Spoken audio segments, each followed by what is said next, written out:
We have a leader who is sleeping. I mean, for how many weeks now? For months now, every day there is killing.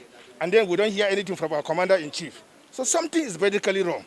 I have no doubt in my own mind, because all the things happening in this country, they are indicative of the fact that we are living in a failed state. I think that's all one can say. Otherwise, how do you explain this? At least we need to hear from our president telling us, okay, these are the concrete steps that we are taking. You know, we don't want to be hearing from the spokesperson. Nigerians didn't elect the spokespersons. The state government saying they don't pay ransom.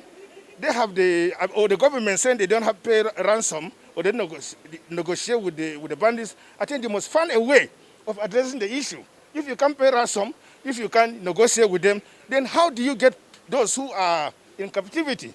And so that is it. So we do not have the means to be able to go and release further. But we know the government, has the means, because this is the number one duty for which they are elected.